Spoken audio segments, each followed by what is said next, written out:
آج سے تقریباً 21 سال پہلے آج ہی کے دن 28 مئی 1998 کو بلوچستان میں چاغی کے مقام پر پاکستان کی جانب سے بھارت کے جواب میں 5 ایٹمی دھماکے کیے گئے۔ یہ وقت تھا 3:40 دوپہر کا دن تھا جمعرات کا، جب پاکستان کے عظیم سائنسدانوں نے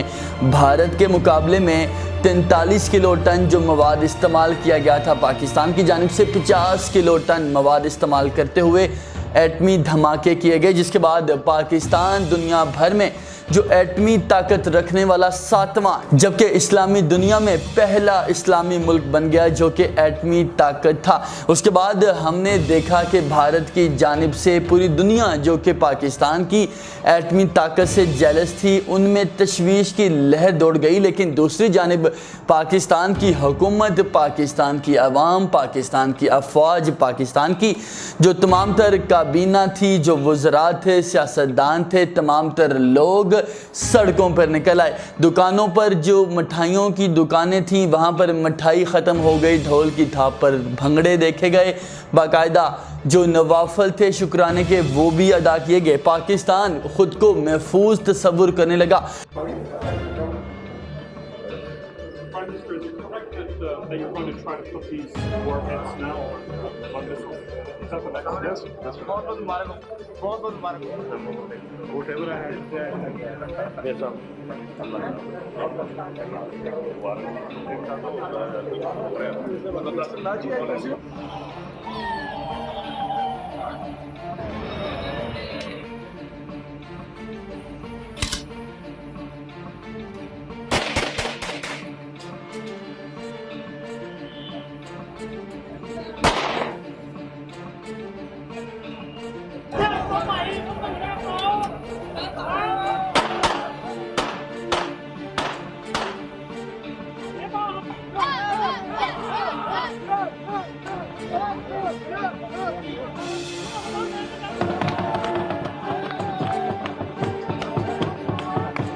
اس کے بعد ہم نے دیکھا کہ بھارت کی اس سے پہلے چند روز قبل جو بھارت کی جانب سے لفظی گولہ باری کی جا رہی تھی وہ بالکل بند ہو گئی۔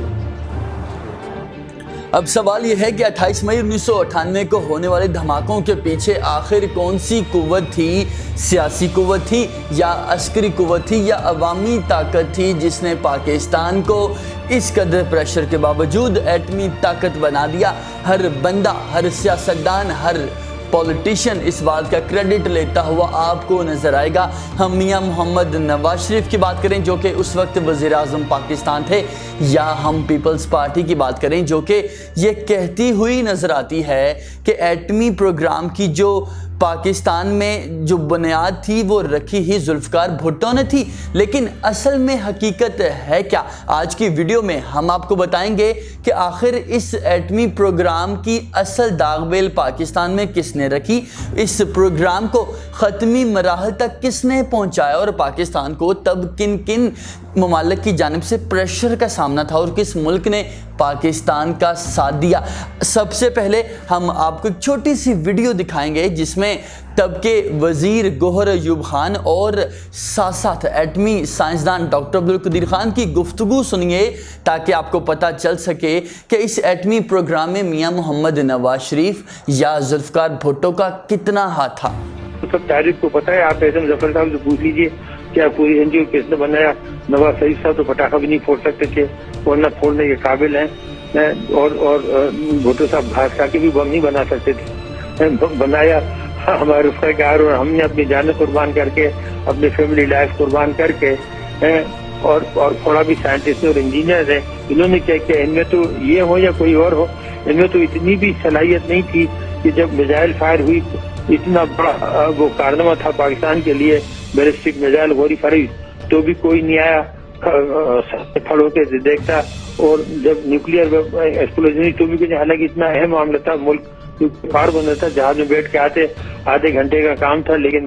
جرت نہیں ہوئی کہ آ کر دیکھتے تھے۔ یہ بات سب اپنی وہ لینے لگتے ہیں، کریڈٹ لینے لگتے ہیں، بہادری دکھانے لگتے ہیں. اس وقت ان کی حالت تھی وہ آپ نے کی کتاب پڑھی ہوگی ڈیموکریسی انڈیا ان پاکستان، اس میں دیکھ لیجیے، اس میں پورے واقعات بیان ہے. اور ہمارے گوہر ایوب صاحب سے کیجیے گا، شمشاد. ہم میڈیا کے باسز کو بلایا اور ان سے سوال جواب کیے کہ ٹیسٹ ہونا چاہیے کہ نہیں، اور اس میں لگتا یہ تھا کہ وہ چاہتے تھے کہ یہ کہیں نہیں ہونا چاہیے. جس پہ مجید نظامی صاحب اٹھے تو انہوں نے کہا پرائم منسٹر صاحب ہم تو آئے تھے کہ آپ خوشخبری دیں گے، لیکن آپ تو یہاں ڈاماڈول ہیں، آپ نے کرنا پڑے گا، نہیں تو بم پھٹے گا آپ پہ. اور 20 مئی کو ڈاکٹر اے کیو خان نے خط لکھا نواز شریف کو کہ اگر آپ نہیں کریں گے تو میں استعفیٰ دے دوں گا اور میرے انجینئرز بھی استعفیٰ دے دیں گے. اور 28 صبح کو جب رات کو یہ تھا اندیشہ کہ ہمارے شگائی کے اوپر ہندوستان شاید حملہ کرے، تو 28 صبح میں پرائم منسٹر ہاؤس گیا اور اس وقت وہ بات کر رہے تھے کلنٹن صاحب کے ساتھ. شہباز شریف صاحب میرے پاس آئے ڈرائنگ روم میں اور کہا کہ پرائم منسٹر ابھی آتے ہیں، وہ کلنٹن سے بات کر رہے ہیں اور اگر انہوں نے ہمیں اچھا پیکج دیا تو ہم نیوکلیئر ٹیسٹ نہیں کریں گے. اچھا، تو میں نے کہا جی وہ تو ہم نے ڈیوائسز ڈال دی ہیں، اس کو نکال نہیں سکتے. تو یہ کریڈٹ جو ہے یہ ہماری عوام کو جاتا ہے، ڈاکٹر اے کیو خان کو جاتا ہے، ہمارے اور ہمارے گوہر ایوب صاحب سے کیجیے. ویڈیو آپ دیکھ چکے کس طرح سے تب کے وزیر گوہر ایوب خان بتا رہے ہیں کہ جی پاکستان کی جانب سے میاں محمد نواز شریف تب اس پوزیشن میں تھے کہ کسی طرح ڈیل کر کے اس ایٹمی دھماکے کو رکوایا جا سکے، لیکن حکومت جو تھی، دیگر جو لوگ تھے، جو عوامی پریشر تھا، اس کے سامنے حکومت کو جھکنا پڑا اور دھماکے ہو گئے. وہ تمام کا تمام جو کریڈٹ ہے وہ تب کے جو ایٹمی سائنسدان تھے ڈاکٹر عبدالقدیر خان ان کو دیتے ہوئے دکھائی دیتے ہیں، جبکہ دوسری جانب ڈاکٹر عبدالقدیر خان کہتے ہیں کہ میاں نواز شریف تو ایک پٹاخہ پھوڑنے کی پوزیشن میں نہ تب تھے نہ اب ہیں. اب حکومت کی جانب سے اگر پریشر تھا تو دھماکے کیسے ہو گئے، اس کا کریڈٹ وہ دیتے ہیں پاکستان کی عوام کو. پاکستان کی عوام نے تب باقاعدہ ایک پریشر بنائے رکھا. پاکستان کے عظیم سائنسدانوں نے بھی پاکستان کی حب الوطنی کو سب سے بالائے طاق رکھا اور پاکستان کو ایٹمی طاقت بنا دیا. آج وہ دن ہے جی جب آج سے 21 سال پہلے دھماکے ہوئے. آج بھی ان دھماکوں کی جو گونج ہے ہمارے کانوں میں سنی جا سکتی ہے، ہمارے دل میں ان دھماکوں کی وجہ سے خود کو محفوظ تصور کیا جانا آج بھی موجود ہے. آج بھی جب بھی حکومت کی جانب سے بات کی جاتی ہے تو تمام تر سیاستدان ان دھماکوں کا کریڈٹ خود کو دینے کی کوشش کرتے ہیں، لیکن جو اصل دلہا تھا اس تمام تر تقریب کا، ان دھماکوں کا جو صحرا اصل میں جس شخصیت کے سر جانا چاہیے تھا، ان کا نام تھا ڈاکٹر عبدالقدیر خان، جو کہ تب کے ایٹمی سائنسدان تھے. ان کو آج تک ہم نے نہیں دیکھا. اگر ہم بھارت کی بات کرتے ہیں تو بھارت کی جانب سے جو ان کے ایٹمی سائنسدان تھے ان کو صدر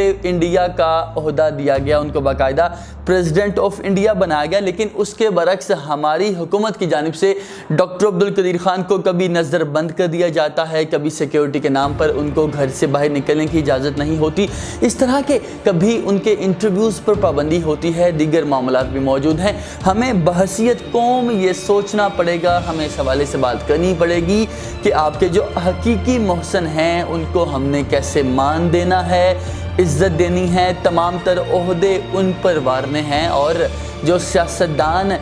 جعلی قسم کی اس معاملے میں ایک پوزیشن حاصل کرنے کی کوشش کرتے ہیں، کریڈٹ لینے کی کوشش کرتے ہیں، ان کو کس طرح سے نظر انداز کرنا ہے. بہت شکریہ.